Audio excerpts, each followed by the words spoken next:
Hey everybody, today's review is on the new lipsticks from CoverGirl. They are called Colorlicious lipsticks. There's, I think, 36 new colors that they're introducing, and the way the whole display is laid out, it's kind of done by color family. So I think there are like nudes, pinks, plums, reds, and so I got something, for example, here from the neutral nude line and the plum line, so you can see that the outer packaging really indicates what the color family is. So they're very blatant about that. What I wish they would lay out more specifically is what kind of finish you're getting, because these are sealed in the stores, which I think is for the best. We don't want people tampering with the lipsticks in the drugstore, and you can get an impression of what kind of shade you're getting by what color is coming out here down at the bottom, but it's still kind of tricky, especially, you know, in that drugstore fluorescent lighting, to really see what finish am I coming out with, because I think that is pretty important to whether you're going to like these lipsticks or not. I think the texture is totally different from a creamy one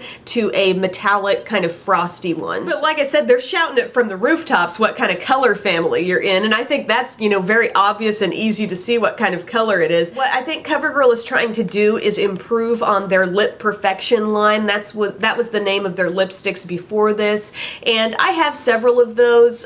They have come out with some really pretty pigmented colors, but drugstore lipsticks, I think, are in a constant state of improvement. You know, they're getting better and better, and many lines seem to have mastered being able to be pigmented and really colorful and vibrant, but also being moisturizing, somewhat nourishing to the lips. So I think CoverGirl's trying to achieve that with this new line, because they say these are infused with shea butter, you know, really creamy, colorful lipsticks. I do think these feel better on the lips than the old Lip Perfection lipsticks, especially the one I have here in Sultry Sienna. It goes on really easily, full color, feels nice on the lips, doesn't dry my lips out as I continue to wear it throughout the day, but at the same time I don't really feel like it's anything amazingly better than, let's say, the Revlon Super Lustrous lipsticks, or you've got Maybelline's Color Sensational lipsticks. So I think it's going to be a matter of, if you find a color you like in this line, you're probably going to enjoy the way it feels, but I don't think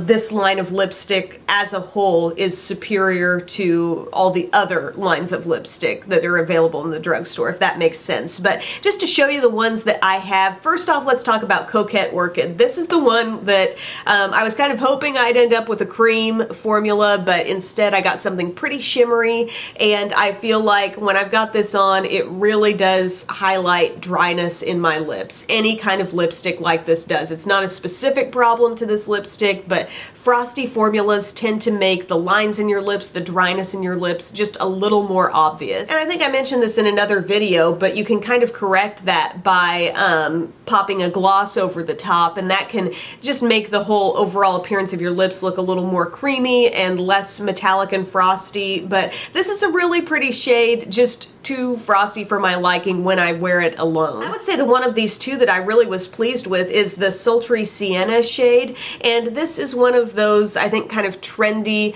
neutral, rosy neutral type shades. Kind of a deep nude, but it's got that little bit of rosy color thrown in. I think it looks really pretty. It does have that little bit of shine as you wear it. Some of that shine will wear off, but it feels super comfortable, almost balm-like going on, much more like a balm than the frosty one did. This is the shade I've been wearing throughout the video. I just really like it. I think it's a totally wearable, neutral type color. Kind of like the scent on these. It's a little bit makeup-y, but a little bit like, I don't know, maybe a hint of vanilla thrown into it. It's not like amazing. I don't think it's going to be something you really take note of in a big way. Bottom line, I think CoverGirl has made an improvement on their Lip Perfection lipsticks, but it's not necessarily better than all the other, you know, drugstore lip offerings that are out there. I think it's really going to depend on the finish you wind up with. Really just try to look closely. I mean, if I really examine this one, maybe I could tell that that would be a frosty finish, but it is tricky, and I think they should have made better note of that. If not in the store, then at least maybe on their website they could point out what the frosts are and what the creamy ones are, so you could have an idea of what you're looking for. But I've just got a couple of these. There are many more to choose from. If you've got any of these or you would recommend any specific shades, let me know. But thank you guys for watching, and I'll see you later. Bye.